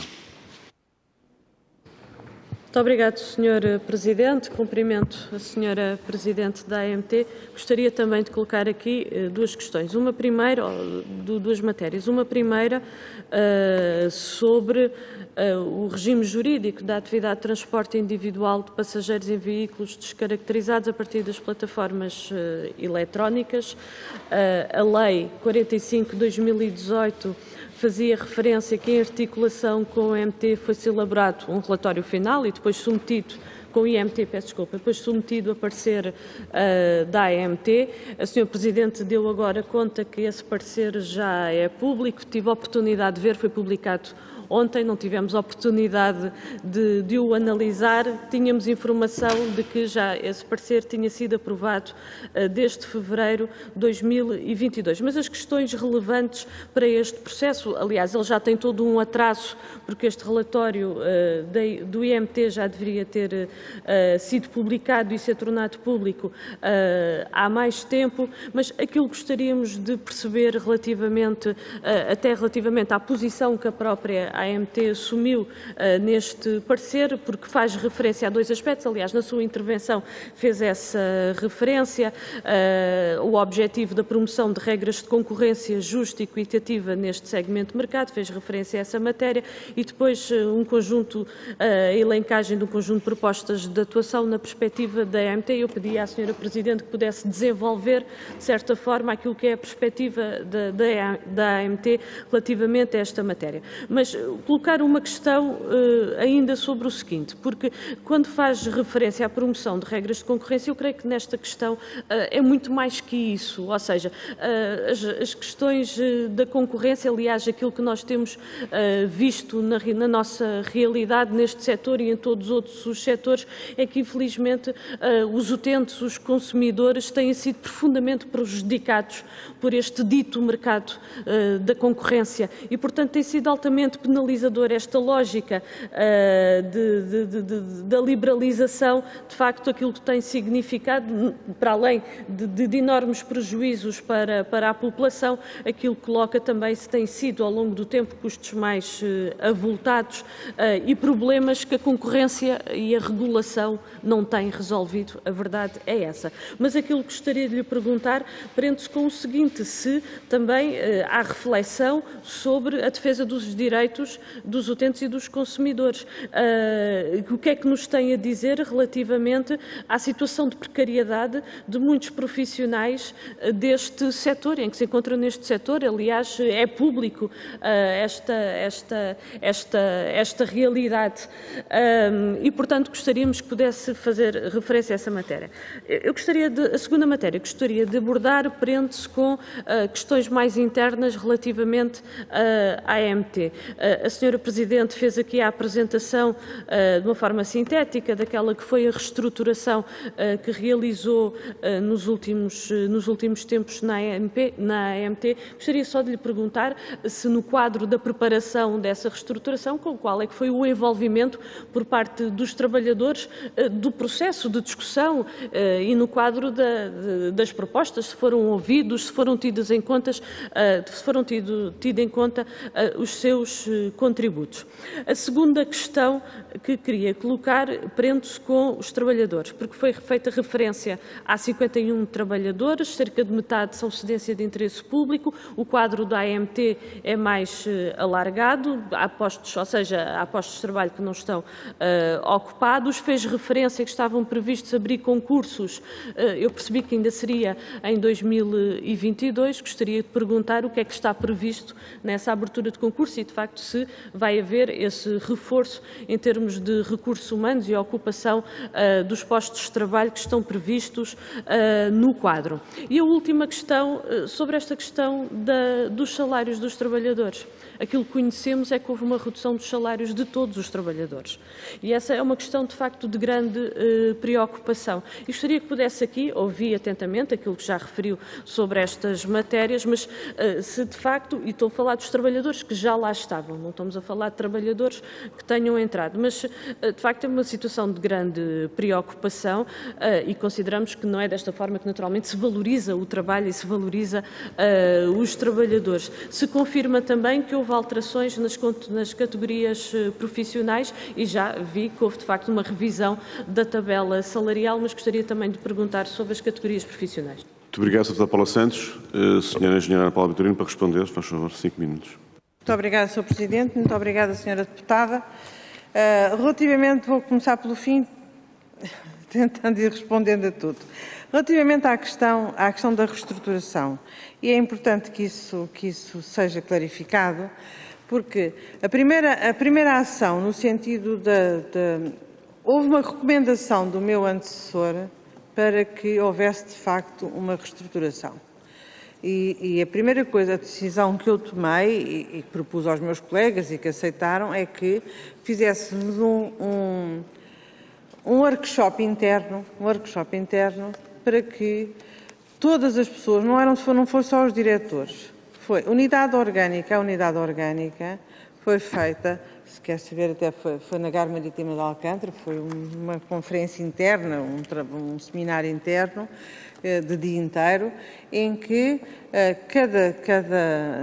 cada pessoa primeiro o dirigente apresentava a sua unidade orgânica, as suas competências, o que tinha feito e as preocupações que tinha, as dificuldades que tinha tido, fazia uma análise SWOT, quase uma análise SWOT, enfim, não era formalizado como análise SWOT, mas fizeram todos uma avaliação dos prós e contras e as sugestões. Mas não só o dirigente, como cada pessoa, cada funcionário da unidade orgânica também fazia a sua apreciação. E toda a gente podia pôr perguntas. Eu devo confessar que fui a pessoa que fiz mais perguntas, porque também era a que estava há menos tempo. Este foi um mês depois de tomar posse. Há menos tempo lá, portanto, fui a pessoa que mais fiz perguntas, mas de facto foi esta reflexão. Depois seguiu-se um trabalho de fazer um documento com os princípios da reestruturação. Esse documento foi feito em parceria com os diretores e com algumas pessoas que manifestaram interesse em participar nessa reflexão. E foi produzido um documento com as orientações principais e depois disso que resultou do trabalho destas pessoas e do meu trabalho também, que eu também estava a trabalhar diretamente nisso, e dos meus colegas do Conselho, e que foi feita depois um novo workshop aí não foi com todos os dirigentes, não foi com todos os trabalhadores, foram com os quadros superiores e com as chefias, todas as chefias e quadros superiores, porque as questões mais prementes colocavam-se a nível dos quadros superiores, porque os nossos técnicos e técnicos especialistas estão afetos às unidades e continuam afetos a essas unidades. Não houve alteração nenhuma, mas também, depois dessa sessão, recebemos alguns contributos que internalizámos nesse documento e depois foi feita uma proposta de orgânica. Não houve ninguém na AMT, foi aberto um produto, eu estou-me a sorrir porque eu ia dizer, foi aberto um período de consulta, mas não foi consulta pública, foi em que todas as pessoas foram chamadas a participar. Houve variedíssimas pessoas, a maioria não fez nenhuma sugestão, mas houve variedíssimas pessoas que deram as sugestões que foram internalizadas. E, portanto, finalmente foi feita uma conversa, eu falei com eu e mais duas pessoas, não do Conselho, mas da Tecnoestrutura, fizemos uma conversa com toda a gente, mas todas as pessoas, para ver como é que estava a sua situação, o tipo de contrato que tinha, ou seja, fizemos uma fotografia de todo o sistema, em que detectámos também aí algumas discrepâncias que depois se prendem com a alteração que foi feita em termos das carreiras e do regime retributivo. Agora, e portanto, em termos do envolvimento, conheço poucos processos com maior envolvimento que este, de facto. Se me diz assim, toda a gente concordou, imagino que mesmo os que não me disseram, alguns não terão concordado. As coisas valem o que valem. Agora, na realidade, houve este envolvimento. Quanto às remunerações, é assim, nós fizemos as carreiras, primeiras carreiras é mais importante. Tal como eram todos, mais de 60% eram chefes, também ali eram todos consultores principais, que é o topo da carreira. Ou seja, não é possível numa estrutura, e comparando os currícula de todas essas pessoas, obviamente não podiam ser consultores principais. Qualquer pessoa sabe, principalmente uma pessoa... Eu trabalho há 40 anos no setor dos transportes e sei perfeito, e conheço a complexidade de cada uma dos itens que é indicado nos currículos de cada um, no currículo de cada um. E, naturalmente, que não podemos ter toda a gente no topo da carreira, principalmente quando não têm nem percurso de vida, nem idade, nem complexidade de trabalho para isso. E, de facto, não alterando o vencimento, houve uma reestruturação de carreiras, em que agora no topo da carreira São três níveis. O consultor principal são 3 níveis. E depois temos o consultor, em que tem mais níveis do que aquilo que tinha antes. Depois temos o técnico superior, em que as pessoas entrarão para a base da carreira e, ao fim de um período experimental, irão, são os novos, Muito obrigado, irão progredir. Agora, em termos de baixar o vencimento, houve 5 pessoas aproximadamente. Não quero mentir, mas foram 5 pessoas. Tenho quase a certeza, ou 5 ou 4, enfim, estamos a falar desse nível. E estamos a falar de pessoas que, por exemplo, a nível do secretariado, a minha secretária passou a ganhar menos, porque naturalmente não podia continuar a ganhar acima do Diretor-Geral da Função Pública. Muito obrigado, Sra. Engenheira Ana Paula Vitorino. Vamos então agora ouvir o Partido Livre. A voz do Sr. Deputado Rui Tavares, faz favor, tem 3 minutos. Muito obrigado, Sr. Presidente. Bom dia, caras e caros colegas.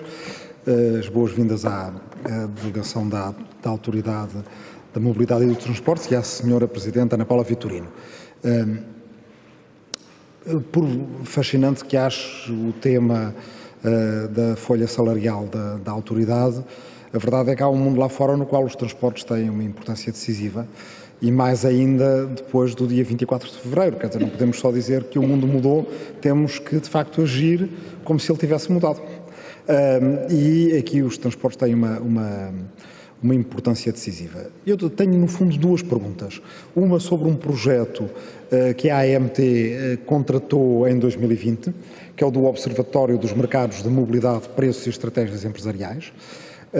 Portanto, em princípio, ele estaria finalizado agora, não é? Neste fim do primeiro semestre de 2022. Gostaria de lhe perguntar se é esse o caso, se está em vias de estar finalizado. Foi a MEO que ganhou este projeto, é um projeto no qual a AMT deposita grandes esperanças e ambições e queria perguntar-lhe o que é que pensa que vai mudar uma vez que este projeto esteja implementado. De que maneira é que a autoridade poderá exercer o seu mandato de forma mais cabal?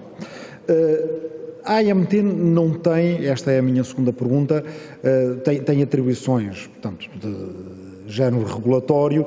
Muitas vezes as entidades reguladoras também assistem o Governo no desenho de políticas públicas ou de estratégias para o futuro na sua área. Isso não está explícito no Estatuto da AMT, mas julgo que certamente sentem que é parte da missão da AMT e que através da regulação muito se pode conseguir. Eu tenho uma dúvida sobre uma questão específica. Portugal é um país muito atrasado no que diz respeito ao transporte escolar. Nós sabemos que se houvesse uma rede eficaz de transporte escolar, ecológica e elétrica, baseada em mini-autocarros, carrinhas elétricas, poderia muita gente não tirar o carro todos os dias para as ruas das nossas cidades e poderia muita gente ter mais mobilidade nas nossas zonas rurais. Se operadores decidissem criar uma nova modalidade de transporte público nessa área, que passos teriam que dar? Quais é que seriam as etapas regulatórias por que teriam que passar junto à AMT para que essa nova modalidade de transporte público pudesse ser criada? E virando a pergunta do outro lado, de que maneira é que a AMT pode ajudar a que sejam criadas novas respostas de transportes públicos em áreas tão essenciais agora que o mundo mudou? Muito obrigado. Muito obrigado, Sr. Deputado Rui Tavares. A Sra. Presidente da AMT tem para responder ao mesmo tempo, 3 minutos, faz favor. Sempre com a minha tolerância. Vamos ver. Muito obrigada, Sr. Presidente. Muito obrigada, Sr. Deputado. São, de facto, 2 perguntas deslumbrantes.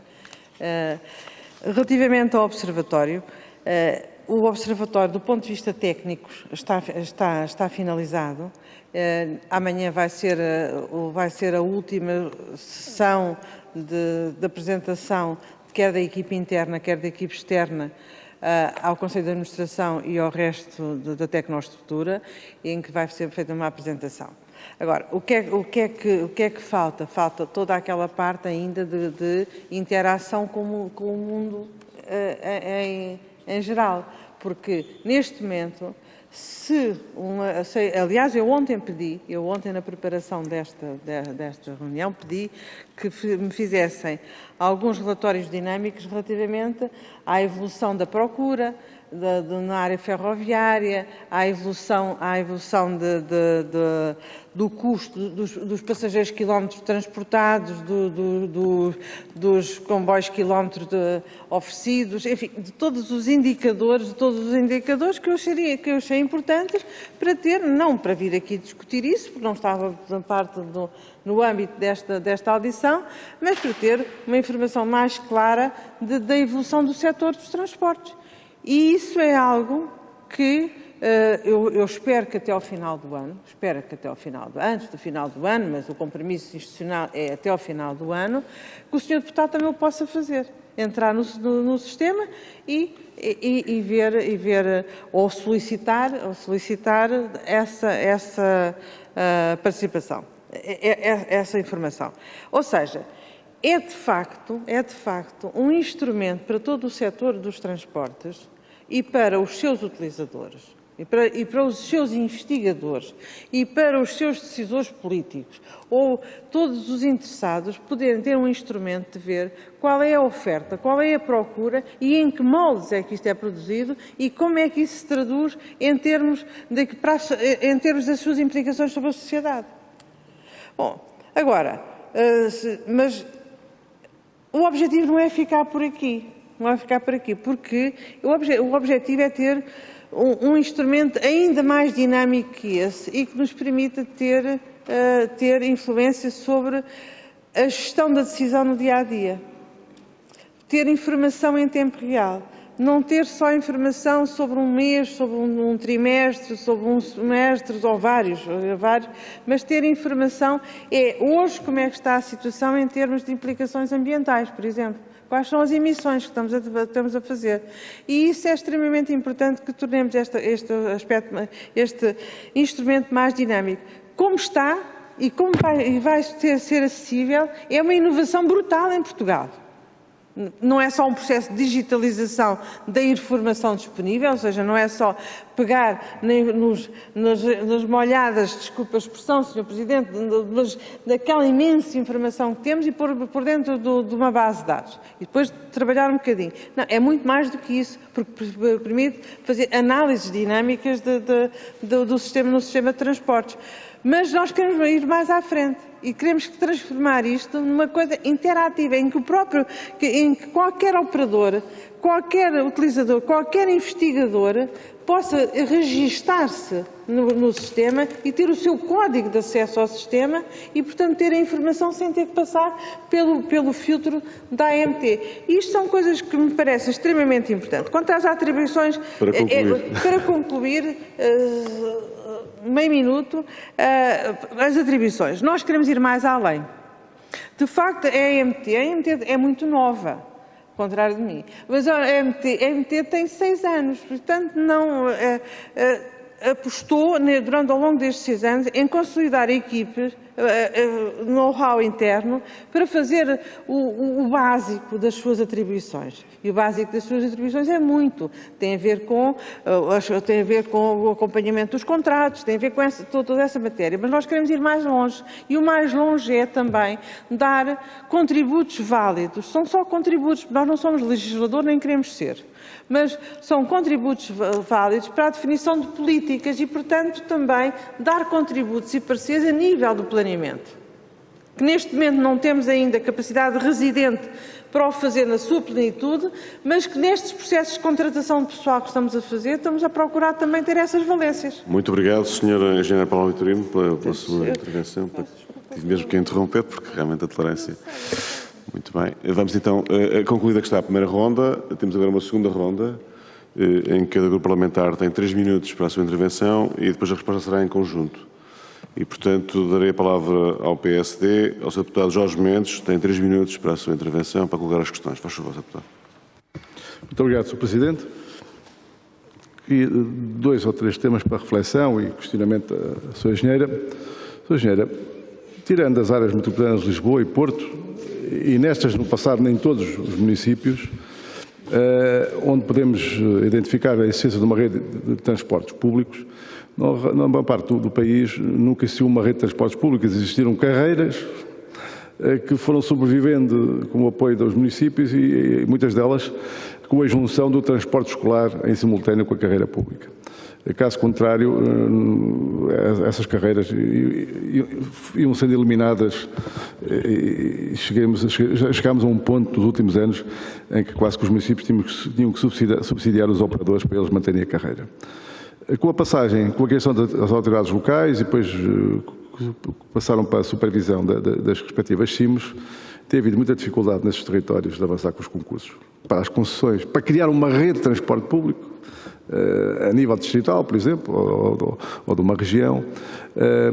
Inicialmente, a maior parte das CIMs avançaram para as concessões, agora estão numa de avançar para um concurso de prestação de serviços, dadas as dificuldades do passado e o contexto do presente. A que se soma, neste momento, as preocupações dos municípios, dos aderentes. Tem a ver com o custo das operações. Portanto, no Alto Minho, por exemplo, para 250 mil habitantes, o custo da rede de transportes públicos está estimada em 8 milhões de euros por ano. Para 250 mil habitantes de 10 municípios, isto tem um peso significativo nos orçamentos. Claro que vão ter as receitas, que serão para aí 10% das despesas, vão ter algumas compensações das entidades reguladoras, do Estado, do Orçamento do Estado, mas com estes valores e com as dificuldades de contratação, eu não vejo um desfecho muito favorável a curto prazo para se avançarem definitivamente com a criação desses sistemas locais e regionais de transportes. Portanto, se existe da parte da AMT aqui há uma estratégia de ação, de relacionamento com essas entidades para que se avance tão depressa quanto possível com esses concursos. A segunda questão tem a ver com, ontem saiu uma revista do ISCTE, que tem o Estado da Nação e as Políticas Públicas, em relação aos transportes, basicamente referem que a eliminação dos custos de transportes públicos não será provavelmente suficiente para induzir uma transferência entre modos muito significativa. É o que diz um dos artigos e refere que nas cidades onde se avançou para a gratuitidade, houve sim alguma transferência, mas sobretudo do sistema a pé e de bicicleta para o transporte público e não da eliminação da viatura própria, do veículo automóvel. Tal como está a acontecer um pouco neste momento em Lisboa. Neste momento estamos com o índice de utilização da viatura pessoal particular idêntica ao pré-Covid. Portanto, nesta matéria, Sra. Ministra, qual é a reflexão, como grande especialista na matéria, que nos possa partilhar connosco, como é óbvio, nesta audição, sobre esta temática e perspectivas para o futuro. Obrigado. Depois colocará as questões à Sra. Ministra, hoje é a Sra. Presidente da AMT, mas muito bem, Sr. Deputado Jorge Mendes, para as suas questões. Sr. Deputado José Carlos Barbosa, do Partido Socialista, para colocar 3 minutos, faz favor. Obrigado, Sr. Presidente, Sra. Presidente da AMT e restante equipa. Permita-me que hoje fale apenas de ferrovia, talvez por formação e também por paixão, e porque nós passámos demasiados anos a falar de rodovia. A primeira pergunta é sobre, sabemos que tem a responsabilidade da análise e avaliação do Diretório de Rede, sabemos que o Plano Nacional Ferroviário representa uma nova esperança para a rede ferroviária portuguesa, nomeadamente levar o comboio a todas as capitais de distrito, e também sabemos que houve um grande desinvestimento na rede ferroviária durante algumas décadas, sabemos também que o fecho destas linhas exponenciaram a desertificação do território. Hoje a grande maioria das pessoas vivem no litoral e nas grandes cidades, Porto e Lisboa. E ainda esta semana ouvimos os autarcas da região do Porto a dizerem que, apelidarem mesmo de situação catastrófica o trânsito na VCI e a sugerirem uma nova via para a VCI. Eu pergunto-lhe se antes de avançar para o aumento de vias rodoviárias não devemos ponderar o aumento das redes de transportes coletivas, dando-lhes mais robustez, mais fiabilidade e mais frequência. Sabemos que um dos problemas da nossa rede, é que mesmo a rede urbana, é que é a falta de frequência dos comboios. Não é? As pessoas muitas vezes desistem de ir no comboio porque sabem que só tem comboios de meia hora em alguma das redes urbanas e uma forma das pessoas andarem mais de comboio é aumentar a frequência. A segunda pergunta que tinha para lhe fazer tem a ver com o programa PART, de apoio à redução tarifária. Tudo bem que eu sei que a responsabilidade não é sua, não é? Mas como falou de literacia e pode dar um pouco daquilo que é a sua opinião sobre a mobilidade e sobre os programas de apoio à redução tarifária, o PART representa uma grande revolução na mobilidade, não é? Desde logo porque aportou dinheiro ao bolso dos portugueses, não é? Há uma poupança efetiva e contribuiu para o aumento exponencial de passageiros na rede. Sabemos que para períodos de exceção devemos implementar medidas de exceção, foi isso que foi aplicado na Alemanha, com um passe a 9 € nas redes regionais e urbanas, para toda a rede nacional. Espanha foi mais longe, aplicou a gratuitidade até ao final do ano. Embora eu tenha grandes dúvidas sobre a gratuitidade dos transportes públicos, porque muitas vezes levam ao desinvestimento na infraestrutura, levam ao desinvestimento da qualidade do serviço, levam ao desinvestimento a longo prazo na compra de novos comboios. Eu pergunto-lhe se, em período de exceção, devido ao aumento exponencial dos preços dos combustíveis, se considera ou não que o PARTE, por exemplo, devia deixar de ter limitações territoriais e estender o PARTE a toda a rede nacional, ou seja, uma pessoa que viva numa CIM pode entrar dentro da área metropolitana dentro desse comboio. Até porque muitos desses comboios e muitas dessas linhas regionais e urbanas fazem parte do contrato de serviço público e já há apoio do Estado a esse transporte. Muito obrigado, Sr. Deputado José Carlos Barbosa. Agora a palavra ao Partido Chega, Sr. Deputado Pedro Frazão. Tem 3 minutos para colocar as suas questões. Faz favor. Muito obrigado, Sr. Presidente. Sra. Presidente, Sra. Engenheira, eu vejo que continua com imensa simpatia a responder as perguntas e continua com a mesma habilidade enquanto Ministra. E foca-se numa única pergunta em que me parece estar bastante mais à vontade para responder e, portanto, focou-se naquela pergunta que eu fiz sobre a nossa denúncia anónima e amplamente utilizou o tempo para desmontar essa anúncia. Mas esqueceu-se das outras perguntas que eu tinha feito antes e, portanto, eu vou repeti-las para lhe dar toda a oportunidade para utilizar o seu tempo e responder novamente a essas perguntas que não conseguiu fazer a gestão do tempo correta e não teve a oportunidade de as endereçar. Portanto, a primeira pergunta era a defesa dos consumidores no pagamento e nos prazos das SCUTs. Portanto, nós vemos uma enorme quantidade de consumidores que se veem a braços com processos na autoridade tributária, que já sabemos que é a autoridade que melhor funciona no país, que expolia os portugueses de cima a baixo e, portanto, em que uma portagem de 50 cêntimos facilmente se transforma num processo de 80 e mais euros. Temos pessoas info-excluídas que se veem a braços com processos resultantes de extravio de cartas e que não conseguem, muitas vezes, pagar essas dívidas e têm problemas pessoais com isso. Qual é a forma que a AMT defende estes consumidores? Em segundo lugar, as informações relativas aos contratos das PPPs rodoviárias e às verbas que todos os anos o Estado atribui a essas PPPs, muitas vezes verbas altamilionárias e que vão em detrimento das boas contas públicas e do Estado, que têm sido até alvo de muitas peças jornalísticas nas televisões e na imprensa escrita. E, novamente, perguntar sobre aquilo que se passa nas autoestradas, nomeadamente com o pagamento ou não no IBI das áreas de serviço e das práticas comerciais selvagens lá efetuadas, tanto a nível de cartelização de preços dos combustíveis, como a nível das comodidades que são vendidas nessas áreas de serviço. Muito obrigado. Muito obrigado, Sr. Deputado Pedro Frazão. A Sra. Presidente da AMT tem agora 9 minutos para responder, portanto tem aqui um tempo muito...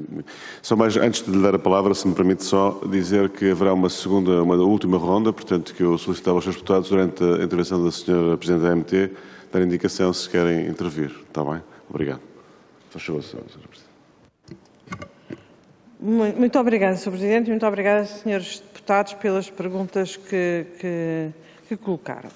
Antes de responder, gostaria de dizer que, apesar do ponto de vista regimental, se calhar isso pode parecer um bocadinho estranho, mas se os senhores deputados entenderem, enviar-nos questões ou se entenderem que eu não estou aqui a responder, nós respondemos por escrito.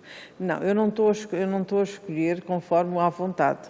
Sabe que, infelizmente, já trabalho há 40 anos nestas coisas e, portanto, dificilmente no âmbito da AMT encontraremos matérias em que eu não me sinta à vontade para responder. Portanto, não se trata de não me sentir à vontade para responder, trata-se de objetivamente não ter tempo.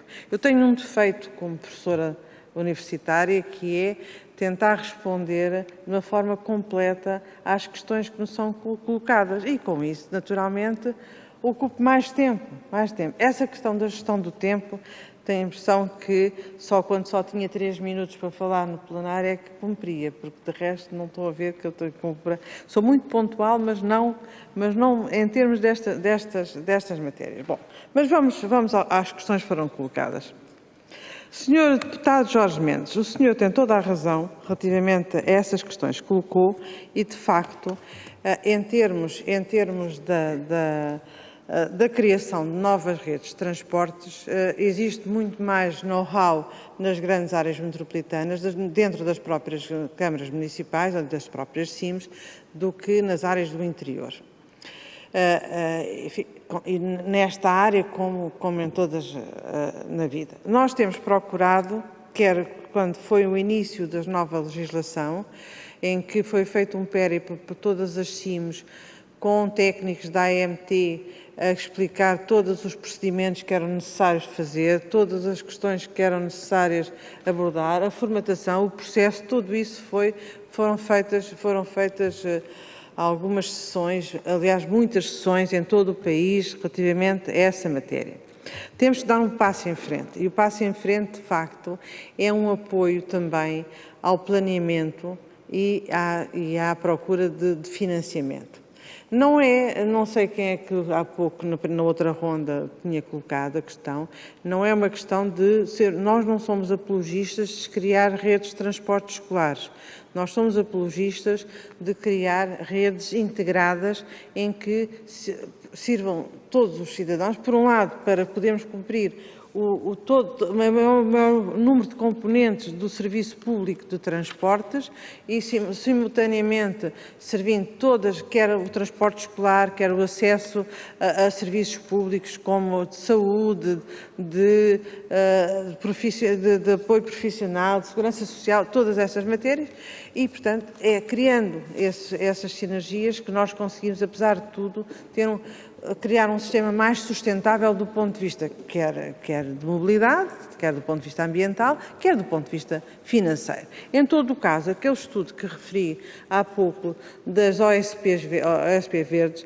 tem também uma componente que é uma componente extremamente importante do nosso ponto de vista, que é a questão do estudo do financiamento destes. Porquê? Porque nós temos que, à semelhança de outros serviços públicos, enfim, uns serão rentáveis à custa do cidadão, outros menos porque não se entra por esse caminho, mas temos que procurar a participação de todos e de toda a sociedade e de toda a economia na prestação de um serviço de transportes que é um direito constitucional. E agora, mas também deixe-me dizer, relativamente ao estudo do ISCTE, eu não conheço o estudo. Não conheço o estudo, até se o senhor deputado fizer o favor de nos enviar, teremos, pelo menos dar a referência, teremos muito gosto.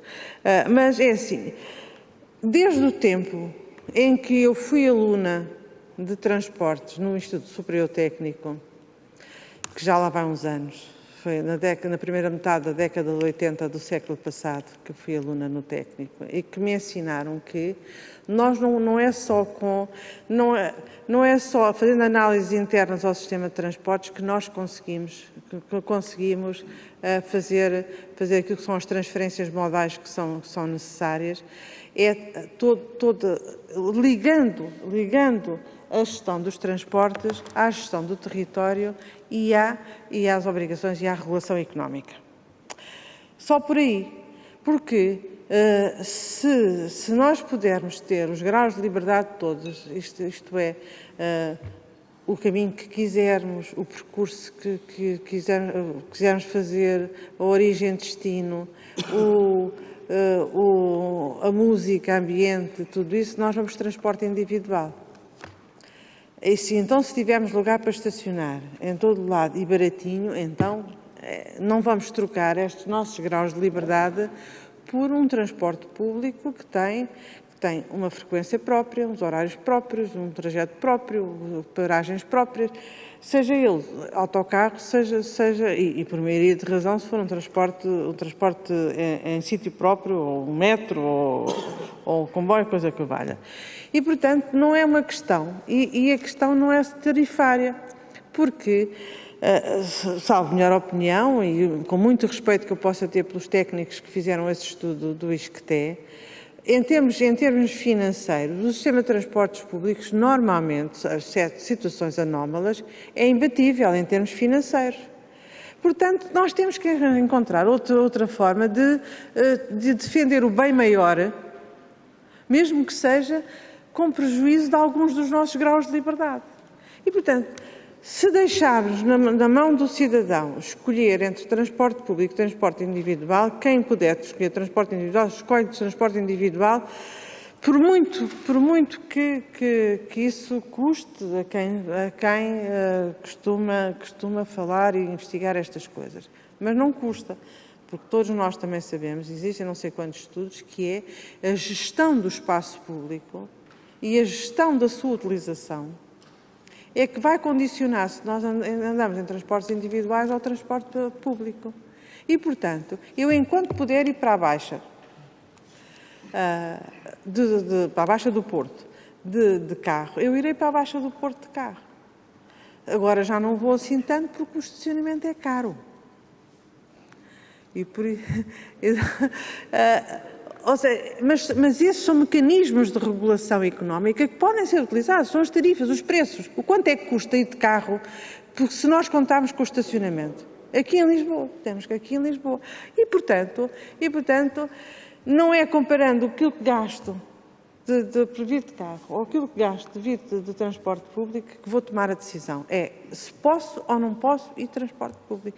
E a sociedade tem que ganhar, assim como relativamente a outras áreas, tem que ganhar a convicção e o conhecimento de que depende de nós a poluição que existe numa cidade, as alterações climáticas, os calores imensos que estamos a ter resultantes das alterações climáticas, que têm a ver com os carros que nós usamos e não com os transportes coletivos que nós usamos. Porque quando nós dizemos não sei quantos % de poluição é resultante dos transportes, esquece-se normalmente de acrescentar em que a grande maioria é do transporte individual, não é do transporte... Ou seja, o Estado e todos nós e os operadores estão a fazer um esforço grande de renovação das suas frotas no sentido da descarbonização, mas se todos nós não fizermos uma alteração dos nossos comportamentos também no sentido de ter comportamentos mais sustentáveis do ponto de vista ambiental, não chegaremos lá. Mas eu já não tenho tempo para responder ali ao Dr. Pedro Frazão, ao Sr. Deputado Pedro Frazão, mas ainda tenho. A questão do diretor da rede, do plano ferroviário, antes do aumento das vias ferroviárias, não é possível. Eu sou apologista. Vamos lá ver. Eu fui promotora de um plano, de um plano estratégico para o setor ferroviário em 2006, em que lá tinha a ligação às capitais de distrito, todas essas questões que eu considero que só podem estar, têm que estar obrigatoriamente num plano estratégico de um país. É nós termos uma rede, um sistema de transportes que viabiliza, de facto, um tal sistema de transportes inclusivo, com uma grande cobertura de território, o mais possível descarbonizado. Agora, isso é um plano que não se concretiza de hoje para amanhã, mas um plano de transporte, um sistema de transportes que tenha essa cobertura a nível de autocarros ou de outros sistemas de transportes, nós podemos ter, não é amanhã, mas daqui a uns meses. E por isso a minha resposta é sim e não. Ou seja, sim, acho que este plano é um plano que deve prosseguir, este e os outros que foram feitos para trás devem prosseguir, mas não acho que se esteja à espera, que as populações tenham de estar à espera da execução deste plano para terem um sistema de transportes mais sustentável, ou mais inclusivo, eu quase diria com cobertura. Tem que se trabalhar a dois tempos. Tem que se trabalhar no médio e longo prazo e enquanto se tem que trabalhar no amanhã. Amanhã as pessoas têm que ir para a escola. Amanhã as pessoas têm que ir trabalhar. E que bom se daqui a meia dúzia de anos o puderem fazer de uma forma mais sustentável do que fazem hoje. Agora, para concluir, poder concluir. Para concluir, Sr. Deputado Pedro Frazão, relativamente à defesa dos consumidores em geral, todo o sistema dos transportes. Nós temos feito um trabalho, temos estado a influir. Eu não tive tempo para fazer a minha intervenção inicial, ali vou até uns slides que passei rapidamente e umas páginas que eu cortei na minha intervenção, mas é uma das áreas em que nós temos estado mais a apostar. E a apostar porquê? Porque é a parte nunca ouvida. É a parte que institucionalmente tem mais dificuldade em fazer-se ouvida. E, portanto, nós temos feito nós fazemos o tratamento de todas as reclamações que nos chegam e pedimos informações a todos os visados, sejam eles operadores rodoviários, ferroviários, seja o que seja, e fazemos o acompanhamento e supervisão se foram corrigidas ou não foram corrigidas essas matérias. Normalmente, incluindo sobre portagens, diz-me aqui a senhora diretora, portanto, reclamações sobre tudo o que nos chega e temos trabalhado junto das várias entidades no sentido de nos fazerem chegar as reclamações que não chegam diretamente à AMT. E, portanto, internalizamos as preocupações, vamos fazendo análises dinâmicas de todas essas reclamações, qual é a origem, se é o preço, se o que é, e internalizamos e fazemos nas nossas recomendações, essas matérias. Portanto, nós fazemos Muito obrigado, Sra. Engenheira Paula Vitorino. Tem mesmo que interromper. O senhor deputado seguramente me vai enviar para a AMT um conjunto de perguntas que nós teremos todo o gosto de responder. Muito obrigado. Eu tenho sempre, como repara, a preocupação de tentar não interromper sempre com o raciocínio, mas eu penso que a Sra. Engenheira Paula Vitorino, independentemente do tempo que tiver, terá sempre aqui dificuldade na gestão do tempo, como há um bocado disse muito bem. Teremos agora, portanto, concluída que está a segunda ronda, temos uma terceira ronda para terminar esta audição.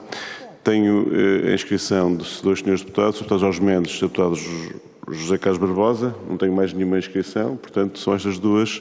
Terão 2 minutos, 4 minutos, que depois terá também 4 minutos para responder, que será suficiente para a resposta final e para... Muito bem. O deputado Jorge Mendes tem então 2 minutos para colocar as questões. Obrigado, Sr. Presidente. Uma pequena correção. Há pouco, na minha intervenção, dirigi-me à Sra. Engenheira como Ministra. Peço desculpa, não a quis substituir do lugar que ocupa. Muito bem.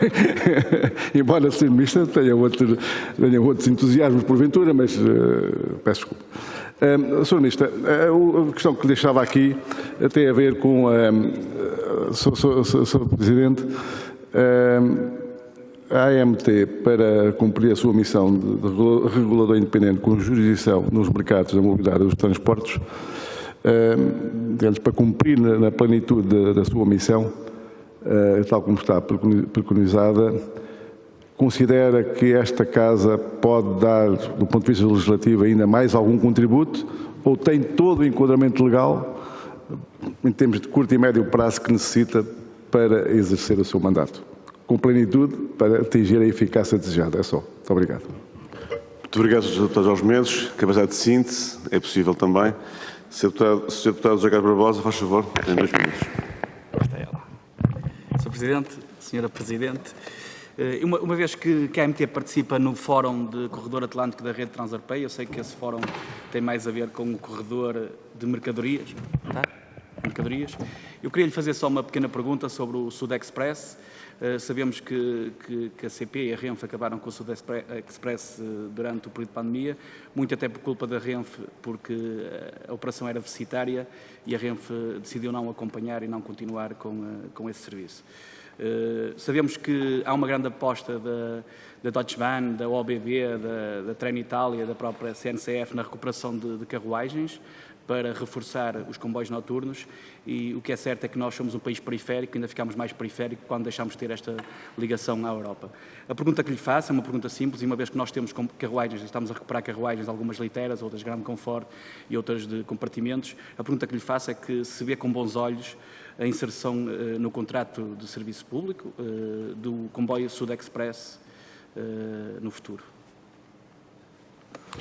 Muito obrigado, Sr. Deputado. São questões muito incisivas, muito diretas e, portanto, também uma síntese muito rápida. A Sra. Engenheira Ana Paula Vitorino, Presidente da Autoridade da Mobilidade dos Transportes, que tem 4 minutos para responder e será, portanto, a sua última intervenção nesta audição. Muito obrigada, Sr. Presidente. Relativamente à questão se nós temos todas as condições para exercer com plenitude as nossas atribuições, temos. Se o podemos fazer com independência, temos algumas questões que não me permitem responder que sim, senhor, temos todas as condições. E porquê? Porque boa parte das nossas receitas resultam de taxas aplicadas aos vários setores, em que apenas na parte rodoviária é que nós temos a liberdade de dizer, com justificação, obviamente, qual é a taxa que vamos aplicar dentro de um determinado limite. Relativamente a outras, nomeadamente as portuárias e as ferroviárias, não é assim, em que dependemos da fixação, da publicação de uma portaria ou despacho conjunto de dois ministros, do Ministro da Tutela do setor e do Ministro das Finanças, em que a EMT tem uma dívida por parte das entidades que nos deveriam pagar essas taxas, da ordem dos 18 milhões de euros, porque desde 2017 que não são publicadas essas portarias. Portanto, a alteração legislativa que nós iríamos sugerir, aliás, estamos a preparar um documento também nesse sentido, é que passa a ser competência da AMT fixar o valor dentro de determinados padrões, tal como existe para as outras em que nós fixamos. Não podemos fixar o que nós entendemos, é até ao limite e dependendo de vários fatores. Em relação à questão colocada pelo Sr. Deputado Carlos Barbosa, nós temos... José Carlos Barbosa. Peço desculpa se lhe troquei o nome. A propósito disso, o facto de me tratarem por Sr. Ministro, o entendimento que faço é que é um pouco à francesa, em que se mantém o título, e acho que, apesar de tudo, não é assim tão ofensivo e, portanto, reconheço que deve ser um lapso e, portanto, muito obrigada pelo tratamento, que é com certeza com boa intenção. Mas, relativamente à questão que colocou, os serviços internacionais da CP não estão incluídos no contrato de concessão. E, como tal, a AMT não tem que se pronunciar, ou seja, se fosse uma alteração ao contrato de concessão, nós deveríamos pronunciar, portanto, faríamos uma avaliação e emitiríamos o nosso parecer. Não estando inserido no contrato, não temos que emitir parecer, se me quiser a minha opinião é depois da audição, porque enquanto a AMT tem que ser um parecer fundamental no âmbito das nossas atribuições. Agradeço a todos, ainda tendo aqui um minutinho, agradeço a todos esta participação. É um gosto voltar sempre a esta casa. De facto, utilizo mais tempo do que aquilo que o Sr. Presidente gostaria, mas também sei que a generosidade do Sr. Presidente é muita e que faz prevalecer, tal como eu fazia quando tinha funções semelhantes à do Sr. Presidente, faz prevalecer o interesse das respostas sobre o nível de cumprimento dos prazos. Muito obrigada a todos e estou disponível para responder a todas as perguntas que não tive a oportunidade de responder agora. Muito obrigado. Está concluída assim a audição. Agradeço à Sra. Engenheira Ana Paula Vitorino, Presidente da AMT, à Dra. Ana Miranda, Diretora do Gabinete Jurídico, ao Dr. Jónio Francisco, Membro do Gabinete de Apoio à Presidência, que a acompanharam nesta audição, pelas respostas que deu. Afinal, é possível responder no tempo limite, como se viu, e é verdade que a preocupação que existe da nossa parte, da minha parte também, é realmente não interromper quando a questão é fundamental para as respostas. E é essa a preocupação e concordo também que assim fazia na função que eu também hoje aqui exerço e que tenho neste momento. Aos senhores deputados, senhoras deputadas, agradeço muito também esta participação. Hoje é um dia intensíssimo, porque é um dia de grande intensidade política, como sabem.